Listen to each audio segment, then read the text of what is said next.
आज की कहानी जो मैं आप लोग को सुनाने और बताने जा रहा हूँ एक ऐसे सिंगर की कहानी है जो आसाम में पैदा हुए, आसाम में अच्छे अच्छे गाने गाए, लेकिन उसके बाद जब बॉलीवुड में कदम रखा तो हर जगह तहलका मचा दिया। उनके ही गाने बजते थे और ऐसे गाने गा गा के 38,000 गाना गा देते हैं। लेकिन बीते 20 सितंबर को जब उनकी पार्थिव लाश जब इंडिया आती है तो हर कोई रोने लगता है।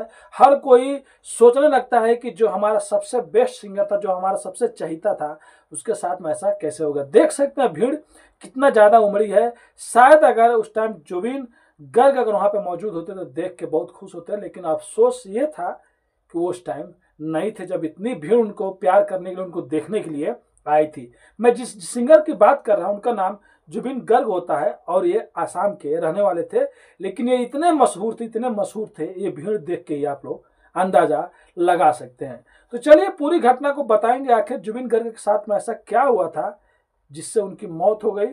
और जो सिंगर लाखों दिलों पर नहीं करोड़ों दिलों पर राज करता था वो अचानक हम सबको छोड़ के चला गया। उनका गाना मैं भी सुना करता था और शायद हर कोई आदमी सुना करता था। और उनके गाने के भी आप लोग के बारे में बताएंगे कौन कौन से गाने सबसे हिट गए और आज भी वो गाने बजते तो हर किसी का दिल धड़कने लगता है। तो बस कहानी में लास्ट तक रहिए और अपने भाई को सपोर्ट कीजिएगा।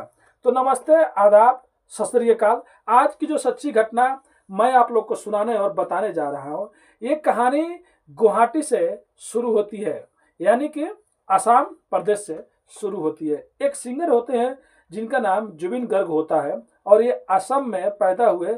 जुबिन गर्ग अलग अलग भाषाओं में बहुत से गाने गाए थे और पूरे गाने का रिकॉर्ड अगर देखा जाए तो लगभग 38,000 गाने गा चुके थे और ये सबके चहीते भी रहते हैं। इसी 20 सितंबर 2025 को एक सिंगापुर में एक फंक्शन रहता है, इसके लिए उनको वहाँ पे बुलाया गया रहता है, उनको गाना गाने के लिए, और वहाँ पे वो गए रहते हैं। लेकिन ये 19 सितंबर की वहाँ पे पहुँच जाते हैं और 19 सितंबर को पहुँचने के बाद अपने दोस्तों से कहते हैं कि अभी तो कल तो मतलब फंक्शन होगा, तो चलो आज कहीं से घूम के आते हैं।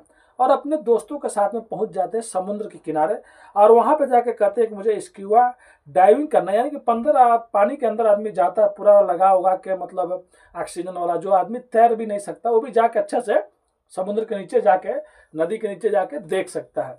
लेकिन वो कहने वाले कहते हैं कि वहां जाने के बाद ये स्क्यूबा डाइविंग नहीं किए। लेकिन जो इनके दोस्त थे, आप लोग फोटो में देख सकते हैं, कुछ बोट रहता है, वहां से लोग पानी में छलांग लगा रहे होते हैं, वो लोग कुछ कहते हैं। इनके एक दोस्त रहते हैं, इनके एक मैनेजर होते हैं जिनका नाम सिद्धार्थ शर्मा होता है, वो भी यहाँ पे खड़े रहते हैं। लेकिन धीरे धीरे ऐसे ही नहाते टाइम में, पानी में छलांग लगाते टाइम में अचानक उनकी मतलब पानी में सांस फूलने लगती है, तुरंत पानी से निकाला जाता है और निकालने के बाद जब हॉस्पिटल लेके जाया जाता है, जो सिंगापुर में नियर में जो हॉस्पिटल रहता है, तो वो लोग डेट क्लियर कर देता है, मतलब कहते हैं कि इनका डेथ हो चुका है, यानी कि जुबिन गर्ग अभी इस दुनिया में नहीं है। अब तुरंत वहाँ पे पुलिस भी आ जाती है। पुलिस का आने के बाद तुरंत इधर इंडिया में कहा जाता है। अब इधर जो जो भी परिवार वाले रहते हैं सबको रोने लगते हैं, पीटने लगते हैं। लेकिन बाद में जो यहाँ के मुख्यमंत्री है हेमंत बिस्वा जी, वो भी दिल्ली में रहते हैं। उसके बाद वहाँ से उनकी पार्थिव लाश को दिल्ली मंगाया जाता है और दिल्ली मंगाने के बाद खुद मुख्यमंत्री जी दिल्ली जाते हैं एयरपोर्ट पे और वहाँ से रिसीव कराते हैं और उसके बाद उनकी पार्थिव लाश को गुवाहाटी एक स्टेडियम वहाँ पे भेजा जाता है। उस टाइम का ये फोटो जो चीज़ आप लोग देख सकते हैं। अब उसके बाद वहाँ से जो एक जो सिंगापुर में डेथ सर्टिफिकेट मिलता है, जो मतलब मिलता रहता है, डॉक्टर लोग बनाया रहता है, वो लोग कहते हैं कि ये सांस फूलने से या दम घुटने से मतलब नहीं हुआ है इनकी मौत, ये पानी में डूबने से मौत हुआ है।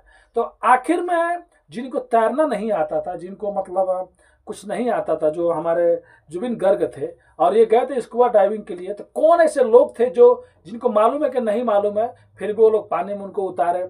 लेकिन वो लोग कह रहे हैं कि हम लोग पानी में से कुछ उतारा नहीं, वो पानी में खुद छलांग लगा रहे थे। तो अभी जो हमारे चीफ मिनिस्टर वहाँ के हैं हेमंत बिस्वा जी, वो वहाँ के सरकार से और हमारा जो दूतावास उनसे बात हुआ है कि जल्द से जल्द जो पोस्टमार्टम का रिपोर्ट है वो इंडिया सरकार को जल्द से जल्द दे, जिससे पता लगाया जा सके कि सच में कोई साजिश था, कोई साजिश के तहत उनका कत्ल किया गया है, उनको इंडिया से वहाँ पे ले जाके, तब पोस्टमार्टम रिपोर्ट आने के बाद ही पता चलेगा।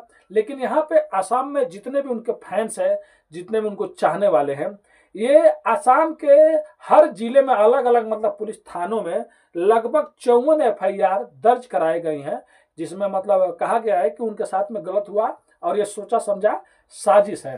अब असम सरकार भी तुरंत एक्शन में आती है, कहती है कि इतना केस पे तो हम लोग काम नहीं कर सकते, सब केस को एक केस बना दो और एक केस CID को दे दो कि CID इससे जांच करे, लेकिन पोस्टमार्टम का रिपोर्ट आने के बाद। उधर उनका जो सिद्धार्थ शर्मा जो मैनेजर रहते हैं, उन पे भी बहुत लोग डाउट कर रहे हैं कि कहीं ना ये लोग सोची समझा कुछ मतलब कत्ल किया हो। लेकिन जो ये जुबिन गर्ग की पत्नी है गरिमा सैकिया, ये कही है खुद उनके ट्विटर हैंडल से ट्वीट करके और लोगों से अपील की है कि वो उनके साथ में हमेशा रहे हैं, तो उन पे कोई आरोप नहीं लगाए या उनको अंतिम संस्कार में आने दे।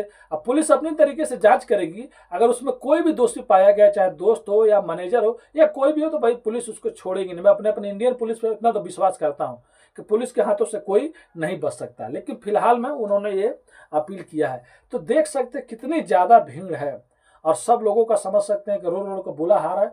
और इतना भीड़ शायद कोई कितना भी बड़ा लीडर हो, कोई कितना भी बड़ा एक्टर, उनके कोई मिलने के लिए नहीं जाता है। लेकिन जुबिन गर्ग की गाने ही इतने फेमस थे मेरे भाई कि आज भी जो सुन ले उसका दिल धड़कने लगता है। आप लोग सन 2006 में एक फिल्म आई थी गैंगस्टर, उसमें एक गाना था या अली मदद या अली, आप लोग गाना जरूर सुने होंगे। उसका टोन आज भी बजता है तो गाड़ियां झूमती चलती है, जो चलाता है वो भी खुश होकर चलाता है। जब साउंड म्यूजिक बजता है ना तो हर कोई सुनने वाला भी अच्छे से सुनता है। तो वो गाना से जो जुबिन गर्ग हैं उनको बॉलीवुड में इतना बड़ा मुकाम मिला, उसके बाद गानों का तो ढेर लग गया, क्योंकि वो गाना तो 1992 से ही गाते थे, 1995 से गाते थे।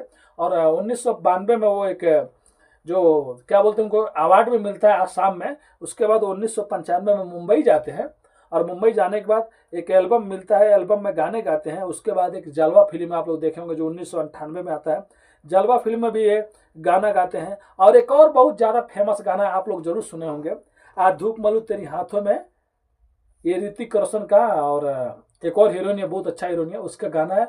इस फिल्म में भी जुबिन गर्ग ने एक गाना गाया था। और उसके बाद सन 2002 में जो 6 में जो या अली ये गाना आता है। उसके बाद हर फिल्म, गद्दार फिल्म हो गया या जो भी फिल्म हो गया, ऐसे कर करके जुबिन गर्ग अलग अलग भाषाओं में 38,000 गाने गा दिए रहते हैं। तो सोच सकते हैं इतना बड़ा सिंगर, इतना लोगों को दिलों में राज करने वाला, अगर अचानक कहीं जाता है और जाने के बाद उसके साथ में हादसा हो जाता है या सोचा समझा अगर कुछ होगा तो सामने आएगा, तो लोगों के ऊपर क्या बीतती होगी। खुद वो एक जो शो में गए थे 2000 मतलब जो 20 सितंबर को होने वाला था, उसमें वो मतलब गाना गाने वाले थे, लेकिन 19 सितंबर की घटना घट जाती है। तो अभी उनका देखिए अंतिम संस्कार शायद में हो गया होगा। वीडियो मैं 3-4 दिन बाद बना रहा हूँ, क्योंकि आज 25 तारीख है और ये जो न्यूज़ मैं देखा हूँ 22 तारीख को देखा हूँ। मैं दूसरे लोग का जो इंटरव्यू देते हैं, जो वीडियो बनाते हैं, उनका भी मैं लिखता हूँ। तो जुबिन गर्ग थे, ये बहुत अच्छे सिंगर थे और इनकी यही कहानी है। सिंगापुर गए थे और 19 सितंबर को जो अपने दोस्तों के साथ में जाते हैं, ये स्कूबा डाइविंग करने के दौरान इनकी वहाँ पे मतलब मौत हो जाती है। तब देखिए पोस्टमार्टम रिपोर्ट में अब क्या आता है। और ठीक आज से 23 साल पहले इनकी एक बहन थी जो कलाकार थी, जो एक्टर थी, उनके साथ में भी एक हादसा हो गया था। उस गाड़ी में जुबिन गर्ग भी बैठे हुए थे, लेकिन हादसा से कुछ टाइम पहले दूसरे गाड़ी में जाकर बैठ गए और ट्रक से एक्सीडेंट हो गया, जिनके उनकी बहन का वहीं पे मौत हो गया। फिर से वो मौत पीछा करते करते आज 2025 में आ गई।